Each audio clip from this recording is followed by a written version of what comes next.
Government investigators knew nothing, how did they identify 19 Muslim men as the hijackers so fast, from fake passports and with no DNA evidence? How could Muhammad Atta's passport survive the fireball explosion that supposedly cremated him, fly out of his pocket, fly out of the incinerated plane, flutter to the ground into 2 feet of debris, and end up in readable condition in the hands of investigators, all within 48 hours?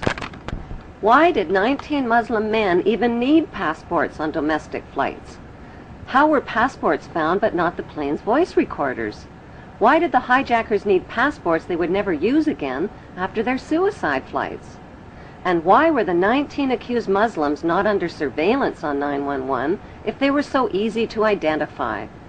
The suitcase of accused ringleader Muhammad Atta was never loaded onto the hijacked plane and conveniently fell right into the hands of investigators. It was jam-packed with incriminating evidence, including a Quran, a how to fly a commercial airplane video, and a fuel consumption indicator. Why would a hijacker about to die on a suicide mission pack a suitcase? It seems Muhammad Atta was a very forgetful ringleader who carried around a lot of Quran holy books. He reportedly forgot one Quran in a Florida strip club, another in a rental car, and still another one in his lost suitcase at the airport.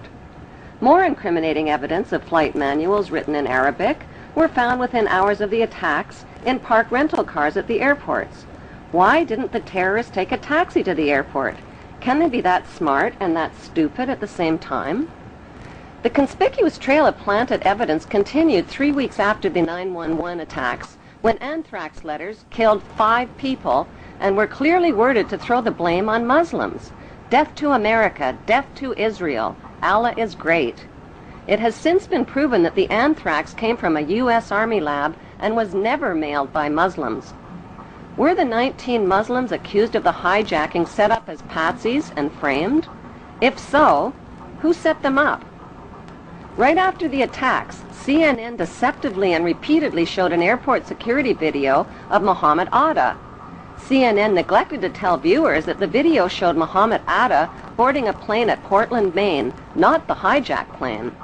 There are no airport security videos of any of the 19 accused Muslims boarding any of the hijacked planes.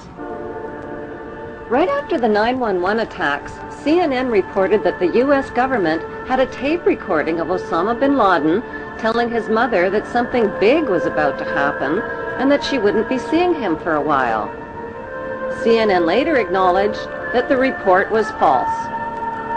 Osama bin Laden consistently denied being involved in 911 and claimed the Israeli Zionists were behind the attacks. According to Japanese, Chinese, and Indian news reports, Osama bin Laden was killed in Afghanistan in the fall of 2001 and was buried in an unmarked grave by his own men.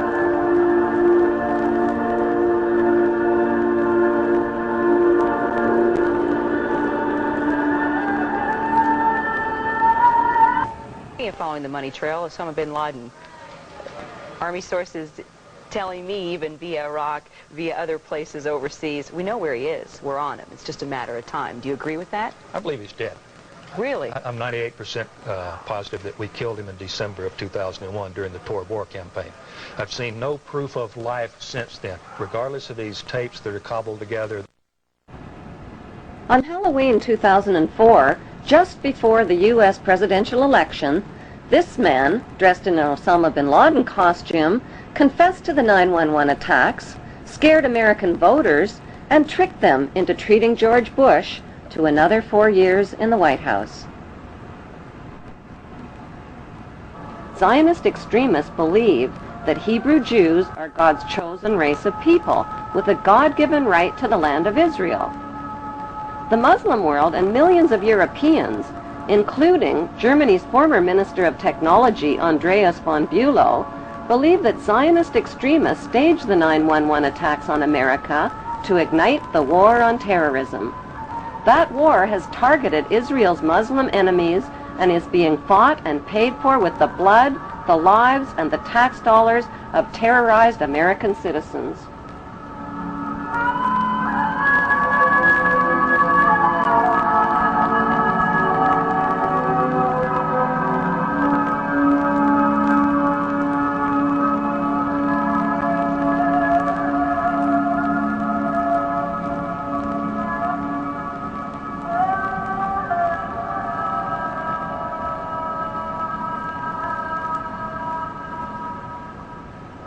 Half the world believes that 911 was a conspiracy carried out by Islamic Muslim extremists with financing from Muslim charities. The other half believes it was a conspiracy carried out by Jewish Zionists with financing from Jewish charities. Is there any evidence to support that belief? Since 911, FBI Director Mueller, BBC News, and ABC have confirmed that 7 of the 19 Muslims whose mugshots were flashed around the world did not die in the 911 crashes. They are alive and well and are victims of identity theft. An 8th accused Muslim died 1 year before the 911 hijackings even occurred. Who stole their identities, and why isn't the FBI looking for them? If the hijackers really were Muslims, why would they steal the identities of fellow Muslims and implicate them? Wouldn't they be more likely to steal Israeli identities and put the blame on Israelis? If the hijackers were Israelis, wouldn't they be likely to steal the identities of Muslims and put the blame on Muslims? Even though no one has been officially charged or convicted of the 911 hijackings, CNN and the 5 Western media monopolies have exclusively sold the American people on a Muslim conspiracy. Unfortunately, the only eyewitnesses capable of positively identifying the hijackers died on board the hijacked planes. Before flight attendant Amy Sweeney was killed on hijacked Flight 11, she picked up an airphone and reported that 4 Middle Eastern-looking men had hijacked the plane. The fact is that Israeli men are Middle Eastern men who just happen to be Middle Eastern-looking. The voice of the hijacker heard from the hijacked plane's voice recorder reveals that the accent of the hijacker matches an Israeli Hebrew accent. Stay quiet and you'll be okay. We're heading to the airport. The next transmission comes seconds later. Nobody move. Everything will be okay. If you try to make any move, protect yourself and the airplane. Let's stay quiet. After 911, 1,000 Middle Eastern-looking Muslim men were swept into U.S. custody, but the media kept quiet about 60 Middle Eastern-looking Israeli men who were also taken into custody and held under great secrecy. On December 11th, Carl Cameron of Fox News ran the first of a 4-part series about a group of Israelis who were among the 911 suspects. These detained Israelis failed polygraph tests about their surveillance activities against the U.S. and were caught videotaping the 911 attacks from different angles. Fox News also reported that the evidence linking these Israelis to 911 was classified, but a leaked 61-page report from the U.S. government's Drug Enforcement Agency revealed that another 120 Israelis, posing as artists, were also rounded up right after 911. Carrying counterfeit visas and green cards, the Israelis admitted that they served in the Israeli army in explosives, electronic, and military intelligence units. Did Middle Eastern-looking Israelis who were detained as suspects after 911 steal the identities of the accused Muslims? The leaked DEA report revealed that Israelis with Israeli military backgrounds had posed as artists and lived on Sheridan Street in Hollywood, Florida, just down the street from Mohammed Atta and 3 other accused Muslims. On August 18th, 1 month before the 911 attacks, a New York Times article by reporter Sheila K. Dewan described a group of 4 foreign artists who smuggled their way into the World Trade Center just months before 911. The artists occupied studio space free of charge on the 91st floor with 14 other artists and claimed to be writing a book called The Bee Thing. They also claimed that they constructed a temporary balcony on the 91st floor as a prank. Somehow, these so-called artist pranksters escaped the attention of the World Trade Center's heavy security companies.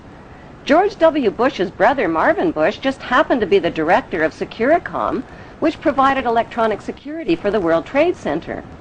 By some mysterious coincidence, Marvin Bush's company also provided electronic security for 911's United Airlines and 911's Dulles Airport. So what were 18 foreign artists really doing living free of charge in one of the world's most expensive rental spaces? Many top engineering and demolition experts believe that the Twin Towers were rigged with explosives which caused the buildings to implode vertically in a typical controlled demolition. The reason the collapsing buildings looked like a controlled demolition, say experts, is because they were a controlled demolition. Photos and video recordings confirm that explosions occurred at the base of the two towers as well as in Building 7 before they fell. On September 24th, firefighter Louis Caccioli told People Weekly point blank, "We